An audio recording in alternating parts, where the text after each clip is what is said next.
When well-meaning officials draft new regulations promising consumer protection or economic stability, they believe they're solving problems.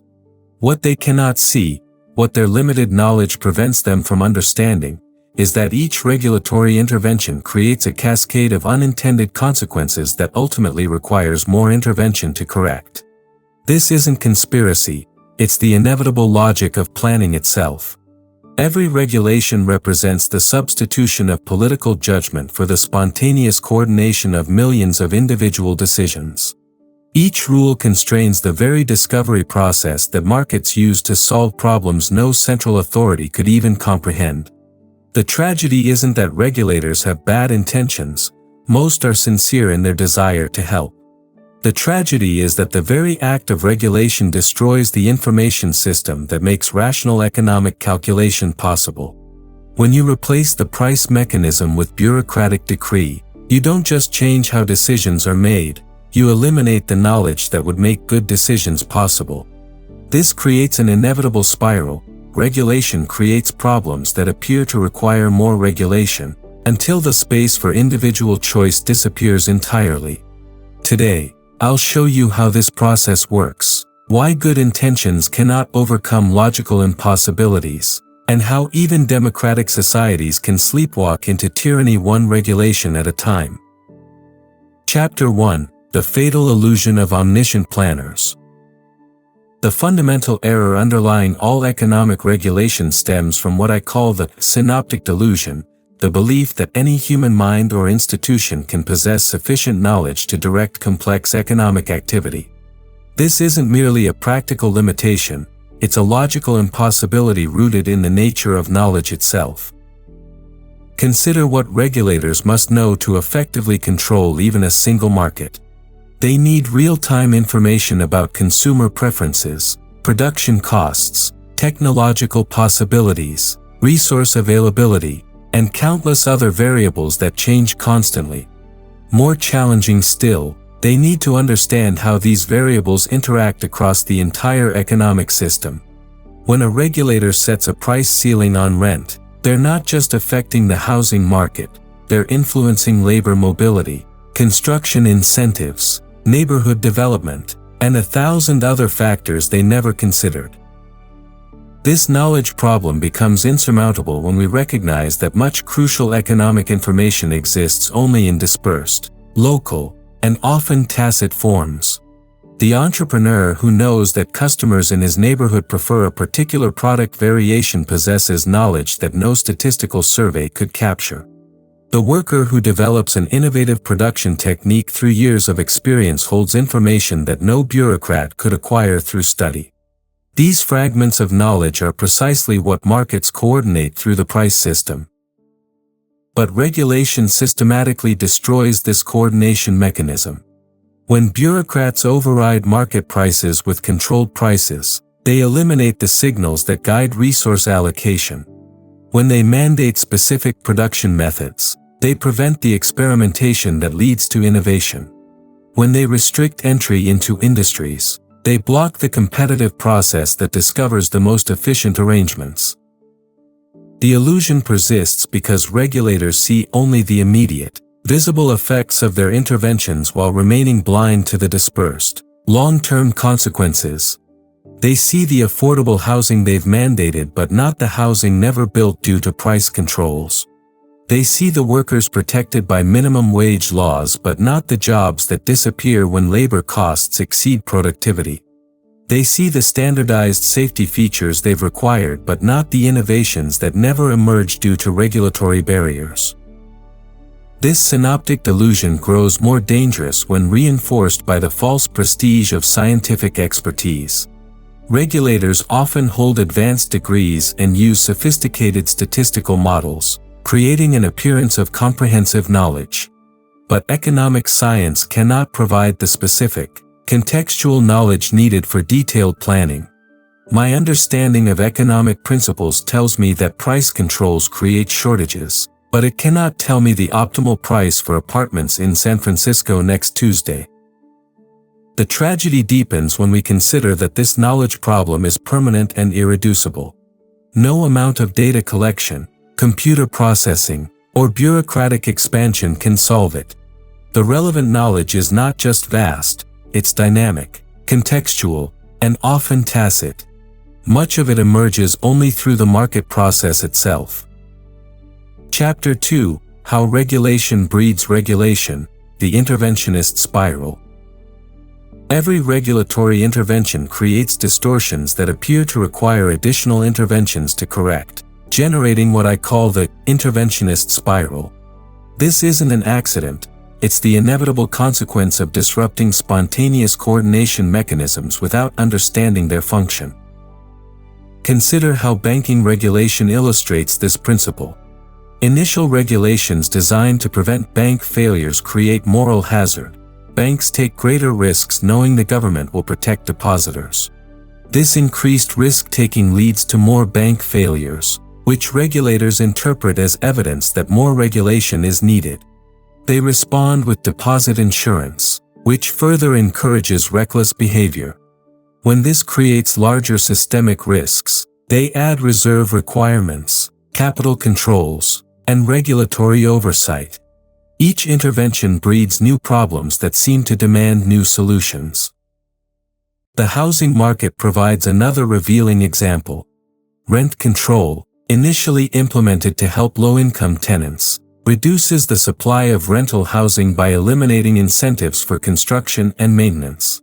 This exacerbates housing shortages, leading to calls for public housing programs. When public housing creates concentrated poverty and social problems, regulators respond with housing vouchers and subsidies. When these drive up market prices, they implement affordable housing mandates and zoning requirements. Each intervention in this chain appears necessary to fix problems created by previous interventions. This spiral operates through several mechanisms. First, regulation creates information distortions that make it impossible for market participants to coordinate effectively. When prices cannot move freely to signal scarcity and abundance, shortages and surpluses emerge seemingly at random. Regulators, unable to understand that these problems stem from their own interventions, respond with more detailed controls. Second, regulation creates concentrated benefits for specific groups while imposing dispersed costs on society. The beneficiaries become powerful political constituencies demanding protection and expansion of regulatory privileges. Meanwhile, those bearing the costs, consumers paying higher prices, entrepreneurs blocked from entering markets, workers excluded from jobs, lack the concentrated interest needed to organize effective opposition. Third, regulatory agencies develop institutional interests in expanding their own power and scope. Bureaucrats build careers on demonstrating the importance of their regulatory domains. They have strong incentives to identify new problems requiring regulatory solutions while remaining blind to the problems their regulations create. The psychological dimension reinforces these structural factors.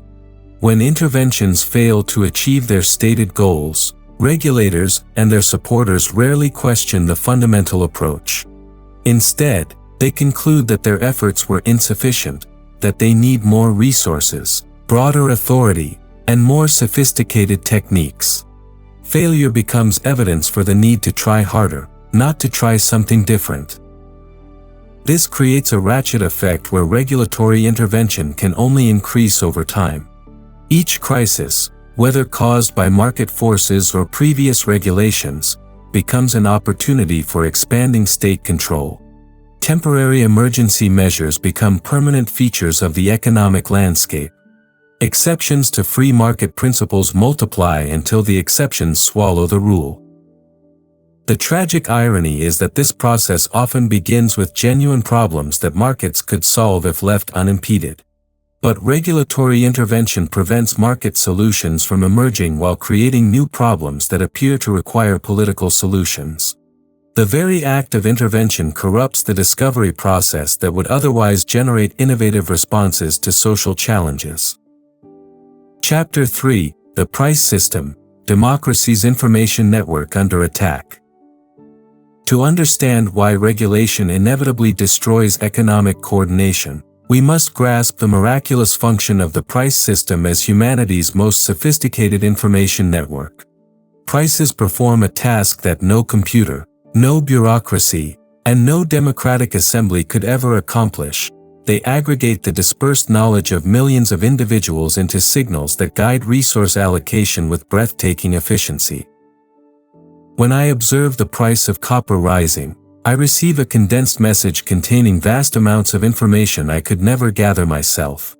Perhaps a new mine in Chile closed due to earthquake damage, or a technological breakthrough in electronics increased demand, or speculators anticipate future shortages. I don't need to know the specific cause. The price change tells me everything I need to know to adjust my behavior appropriately. If I use copper in production, I should economize on its use or find substitutes. If I own copper stocks, I should consider whether to sell. If I'm a copper producer, I should expand output if possible. This information function operates with extraordinary sophistication. Prices don't just reflect current supply and demand, they incorporate expectations about future conditions, risk assessments, and countless other factors that influence decision-making. They provide incentives that automatically direct resources toward their most valued uses without any central authority needing to calculate or command these allocations. But regulation systematically destroys this information system. When bureaucrats set prices by administrative decree rather than market discovery, they eliminate the signals that coordinate economic activity. Controlled prices cannot reflect changing conditions because they don't change automatically in response to new information. They become lies rather than truth-telling mechanisms. Consider how rent control illustrates this destruction. When regulators freeze apartment rents below market levels, they eliminate the price signals that would normally coordinate housing allocation. High prices in a free market would signal housing scarcity, encouraging construction, discouraging unnecessary consumption, and rationing existing units to those who value them most highly. Rent control eliminates all these coordinating functions. Without price signals, housing allocation becomes arbitrary and inefficient. Apartments go to those with political connections or who happen to arrive first rather than those who value them most highly. No signal encourages new construction, so shortages persist and worsen over time. No signal encourages efficient use of existing space, so large apartments remain occupied by single individuals while families crowd into inadequate quarters. The information destruction extends beyond immediate price effects. When regulators control prices in one market, they distort the signals that guide investment and resource allocation throughout the economy. Construction workers who might have built apartments instead build offices. Materials that would have gone into housing go into other projects. The entire structure of production shifts in response to false signals created by regulatory intervention. Financial regulations provide another crucial example. When central banks manipulate interest rates rather than allowing them to emerge through market discovery, they destroy the information that coordinates intertemporal allocation. Interest rates normally signal the relative scarcity of present versus future goods, guiding decisions about saving, investment, and consumption across time. Artificially low rates create false signals that encourage excessive borrowing and malinvestment, leading to boom-bust cycles. The tragedy deepens when we consider that these information distortions compound over time. Each regulatory intervention creates false signals that lead to misallocation of resources. These misallocations then create problems that appear to require additional interventions, which create new information distortions, and so on. The regulatory process systematically corrupts the knowledge base that makes rational economic calculation possible. Democratic societies face a particularly insidious danger because regulatory destruction of information systems occurs gradually and invisibly. Citizens can observe immediate regulatory effects, controlled rents, mandated benefits, protected industries, but they cannot observe the coordination that never happens, the innovations that never emerge, the prosperity that never materializes due to information destruction. This creates a deadly political dynamic where regulation appears beneficial while its true costs remain hidden and dispersed across the entire society. Chapter 4: The Arrogance of Expertise, When Good Intentions Enable Bad Outcomes. Perhaps the most dangerous aspect of the regulatory impulse lies not in malicious intent but in the sincere belief that human reason can improve upon spontaneous social coordination. This intellectual arrogance, what I call constructivist rationalism, leads well-meaning experts to impose their limited understanding upon complex systems they cannot possibly comprehend.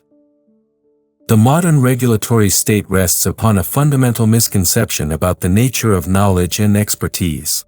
Regulators typically possess impressive academic credentials and technical training in specific fields. They understand statistical methods, legal frameworks, and bureaucratic procedures. This specialized knowledge creates an illusion of comprehensive understanding that proves catastrophically misleading when applied to economic coordination.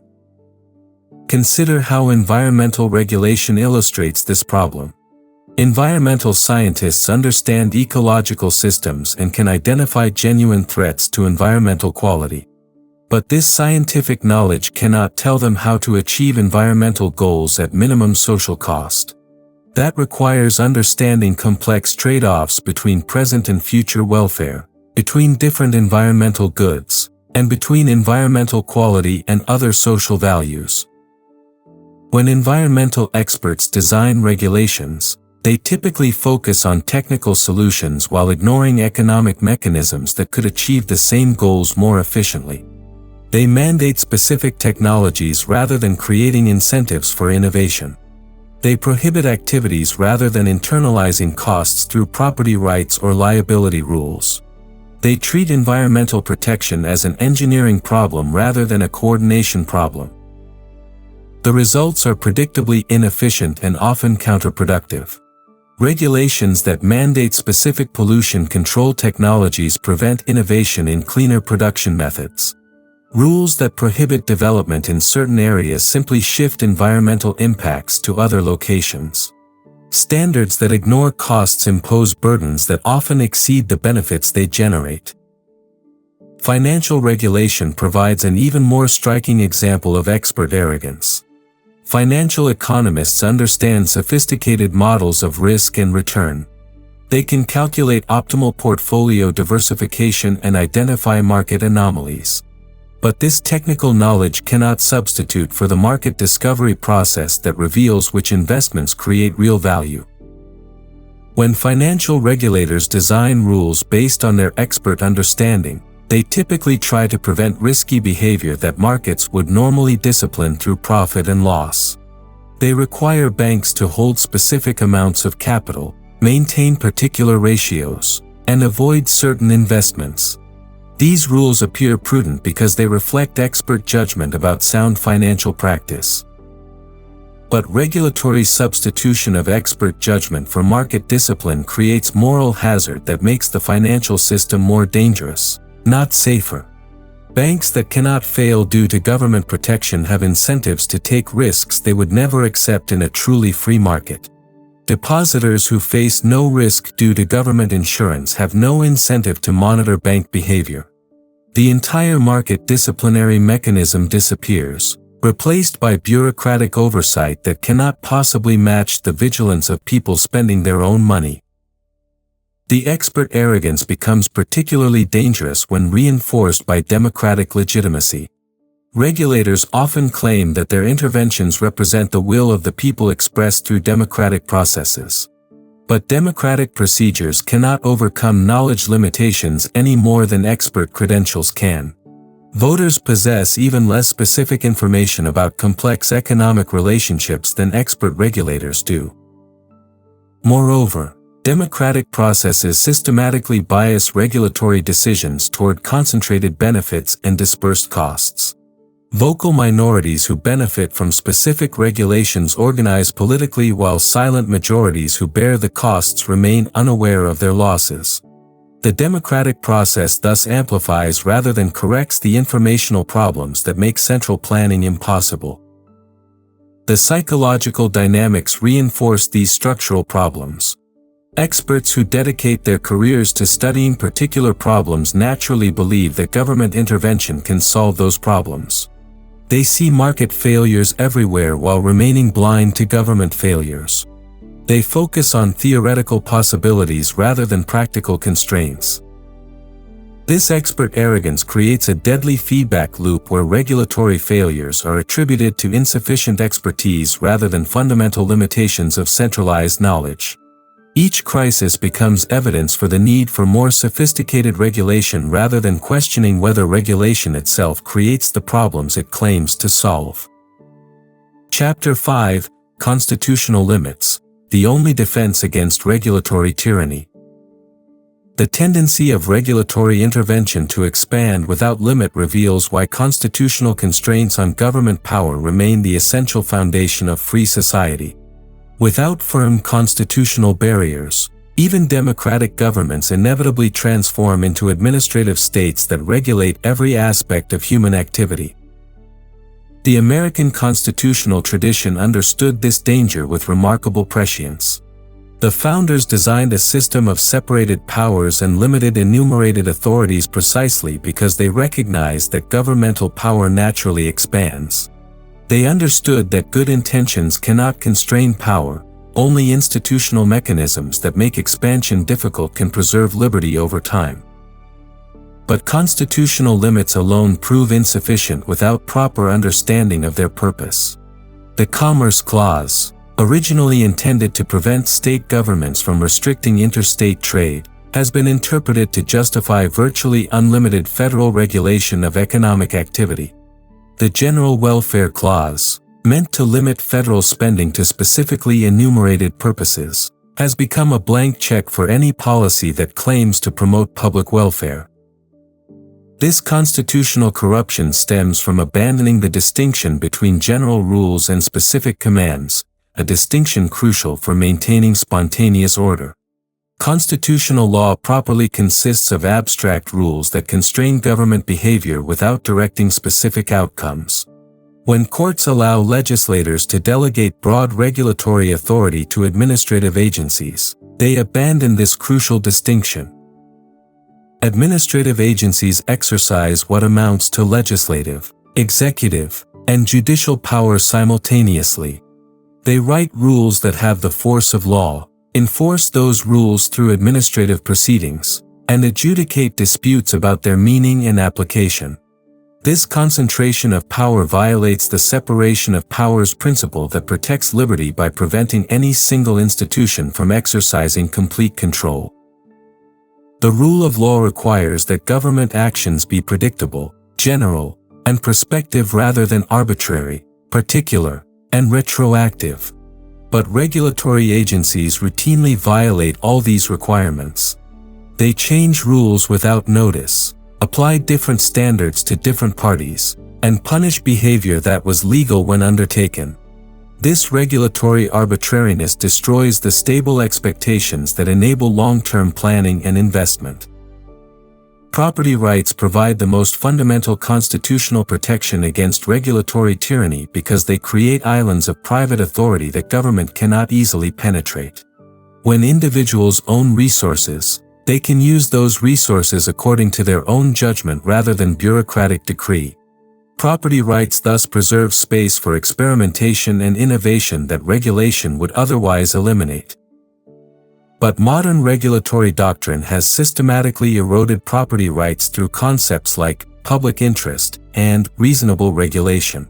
Courts now allow governments to restrict property use for almost any plausible public purpose, treating property rights as privileges granted by government rather than natural rights that government should protect. The Takings Clause of the Fifth Amendment was intended to prevent this erosion by requiring compensation when government actions reduce property values. But courts have interpreted this requirement so narrowly that governments can destroy most property value through regulation without paying compensation. This constitutional failure enables the regulatory takings that transfer wealth from property owners to political constituencies without the explicit budgetary approval that would be required for direct spending. Federal structure provides another constitutional mechanism for limiting regulatory power by maintaining competition between jurisdictions.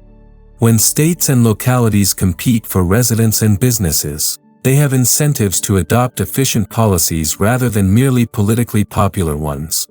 Regulatory mistakes by one jurisdiction can be corrected through migration to jurisdictions with better policies. But federal regulation systematically undermines this competitive federalism by imposing uniform national standards that prevent experimentation and comparison.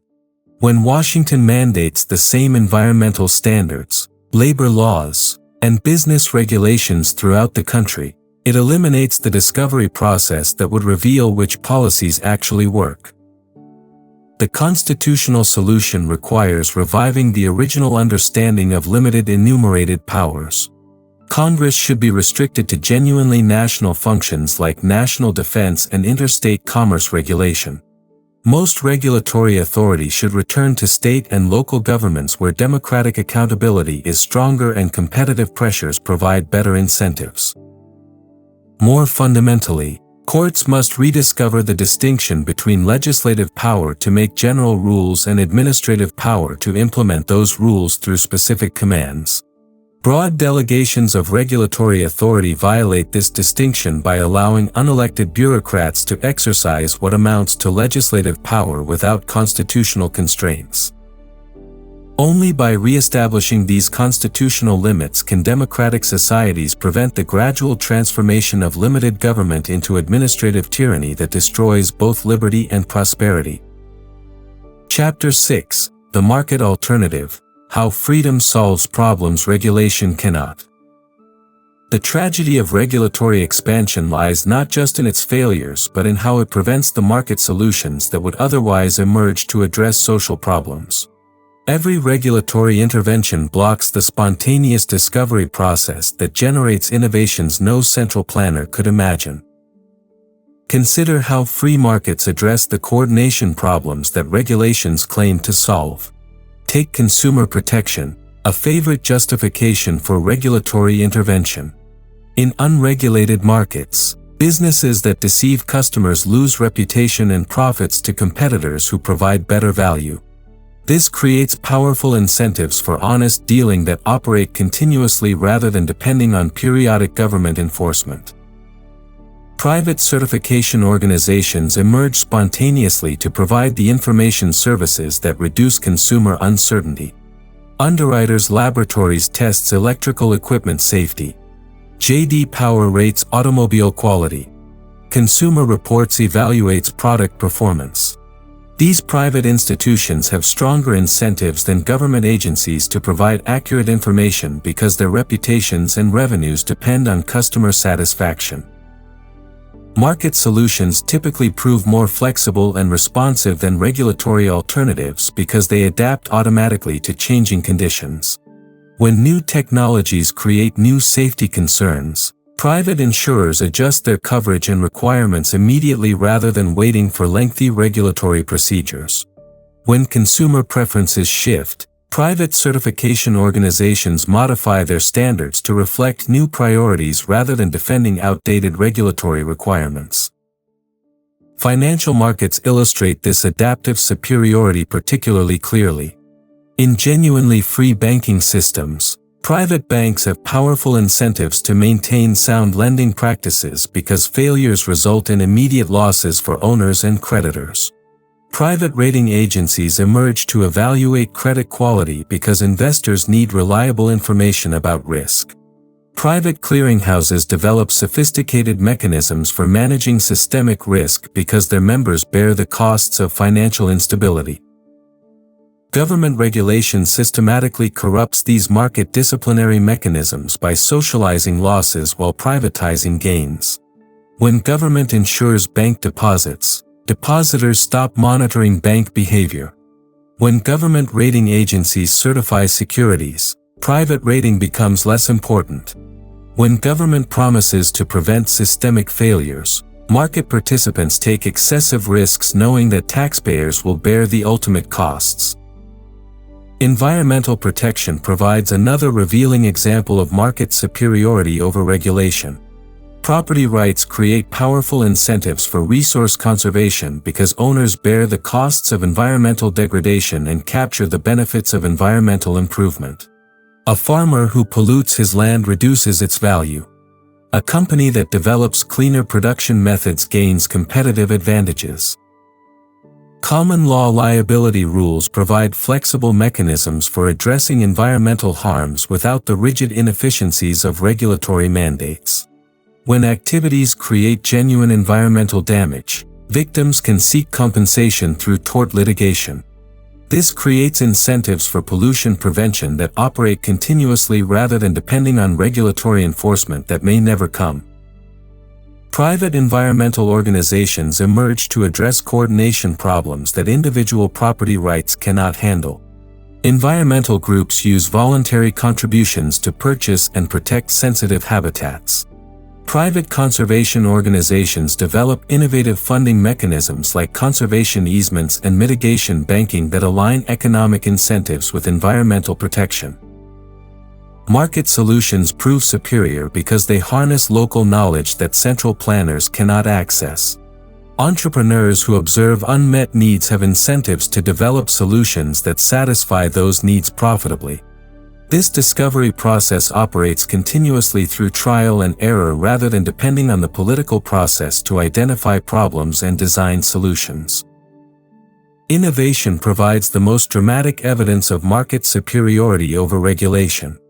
Virtually every major improvement in human welfare has emerged through market processes rather than government planning.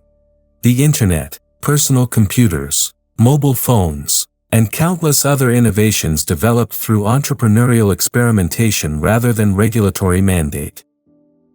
Regulation not only fails to generate such innovations, it actively prevents them by freezing existing arrangements and blocking competitive challenges to established interests. Regulatory barriers to entry protect incumbent firms from innovative competitors. Regulatory standards mandate specific technologies rather than allowing experimentation with alternatives. Regulatory approval processes delay implementation of improvements while protecting obsolete approaches. The market alternative doesn't promise perfection, it promises continuous improvement through competitive discovery. Businesses that fail to satisfy customers lose market share to those that do better. Investors who make poor decisions lose money to those who allocate capital more wisely. Workers who develop valuable skills earn higher wages than those who don't adapt to changing conditions. This competitive process eliminates failures while rewarding success, creating a powerful engine for social progress that regulation cannot match and often destroys. Chapter 7: Digital Freedom: Why Cryptocurrency and Tech Innovation Prove Spontaneous Order. The emergence of cryptocurrency and digital technologies provides the most compelling contemporary evidence for spontaneous order theory while simultaneously demonstrating how regulatory intervention threatens to strangle innovation at its source. These developments offer a real-time laboratory for observing how complex coordination emerges without central design and how government intervention corrupts this natural process. Bitcoin represents perhaps the purest example of spontaneous order in modern history. No central authority designed the cryptocurrency ecosystem. No government planned its development. No committee of experts determined its technical specifications. Instead, Bitcoin emerged through voluntary adoption by individuals who found value in a decentralized payment system that operates without government control. The Bitcoin network coordinates the behavior of millions of users worldwide without any central coordinating mechanism. Miners validate transactions and maintain network security through competitive processes that automatically adjust to changing conditions. Users adopt and abandon different cryptocurrencies based on their relative advantages. Exchanges emerge to facilitate trading. Wallet providers develop to improve user experience. An entire ecosystem evolves spontaneously to serve needs that no central planner identified. This coordination occurs through price signals exactly as spontaneous order theory predicts. Bitcoin prices reflect changing supply and demand conditions, guiding resource allocation throughout the cryptocurrency ecosystem. When Bitcoin prices rise, more miners enter the network, increasing security. When transaction fees increase, developers work on scaling solutions. When new cryptocurrencies offer superior features, users migrate accordingly. The regulatory response to cryptocurrency illustrates perfectly how government intervention corrupts spontaneous order. Rather than allowing market forces to determine which cryptocurrencies succeed or fail, regulators attempt to impose their judgment about appropriate financial technologies. They require licenses for cryptocurrency businesses, mandate compliance with banking regulations designed for traditional institutions, and threaten to ban innovations that challenge government monetary monopolies. These regulatory interventions systematically bias the development process toward technologies that serve government preferences rather than user needs. Compliance costs favor large, established firms over innovative startups. Regulatory uncertainty discourages investment in new applications. Geographic restrictions fragment the global network effects that make cryptocurrencies valuable. The broader technology sector demonstrates the same pattern. The Internet itself emerged through spontaneous coordination rather than government planning. No central authority designed the protocols that enable global communication. Instead, technical standards evolved through voluntary adoption by users who found them valuable. Private investment funded the infrastructure development that made widespread Internet access possible. Digital platforms like Amazon, Google, and Facebook grew through serving customer needs rather than regulatory mandate. They coordinated the behavior of millions of users by creating value rather than exercising coercive power. Market competition drove continuous improvement as platforms that failed to satisfy users lost market share to superior alternatives. But regulatory intervention increasingly threatens to corrupt this spontaneous order. Antitrust authorities attack successful platforms for being too successful. Privacy regulations mandate specific technical architectures rather than allowing markets to balance privacy and convenience. Content moderation rules force platforms to become agents of government censorship rather than neutral coordinators of voluntary communication.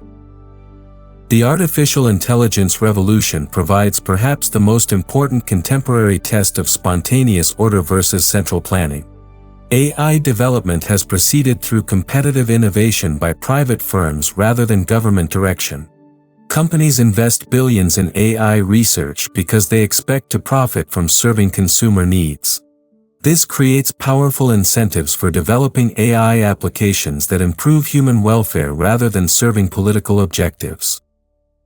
But regulatory authorities worldwide are already attempting to plan AI development through comprehensive regulations that would slow innovation and bias development toward government priorities. These interventions threaten to give authoritarian governments advantages in AI development by allowing them to move faster than democratic societies constrained by regulatory procedures. The sharing economy demonstrates how digital technologies enable new forms of spontaneous coordination that bypass traditional regulatory gatekeepers. Services like Uber and Airbnb coordinate supply and demand through private platforms rather than government allocation. Users rate service providers, creating reputation mechanisms that provide quality assurance without regulatory standards. Market entry becomes easier, increasing competition and innovation. Predictably, established interests use regulatory intervention to protect themselves from these competitive challenges. Taxi companies lobby for regulations that handicap ride-sharing services. Hotel industries seek rules that burden short-term rental platforms. Professional licensing requirements prevent new service providers from entering markets.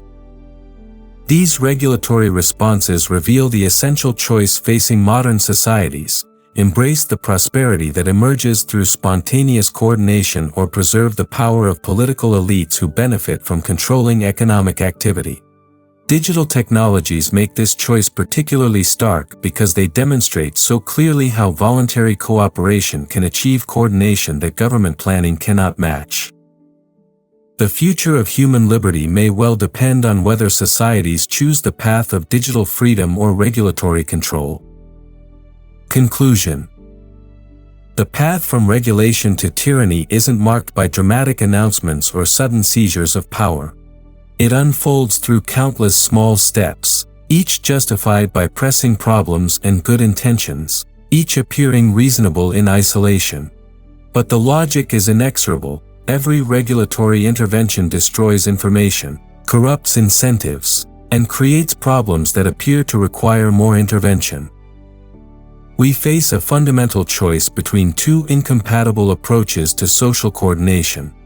We can rely on spontaneous order, the market process that harnesses dispersed knowledge through voluntary cooperation. Or we can rely on central planning, the regulatory process that substitutes political judgment for market discovery. We cannot have both, because regulation systematically destroys the information systems that make market coordination possible. The tragedy of our time lies not in the failures of markets but in our inability to recognize how regulation causes the very problems it claims to solve. Housing shortages result from rent control and zoning restrictions, not market failure. Financial instability results from government intervention in banking, not market volatility. Environmental degradation results from the absence of property rights, not market excess.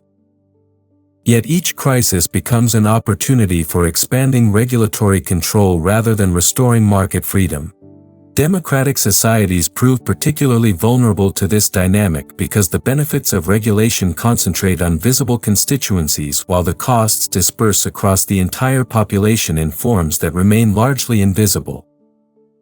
The digital age offers both unprecedented opportunities for spontaneous coordination and unprecedented threats of comprehensive surveillance and control. Technologies that could liberate human potential face regulatory restrictions that serve entrenched interests rather than genuine social needs. Constitutional democracy itself depends on maintaining spaces for spontaneous order that government cannot penetrate. When regulation encompasses all economic activity, political freedom becomes meaningless because all significant decisions require political approval. The choice is ours, but the window is closing. Every regulation makes the next regulation easier. Every intervention creates new constituencies for expansion. Every step down the road to serfdom makes the return journey more difficult. Freedom is not the natural state of human society. It's an achievement that requires constant vigilance and occasional restoration.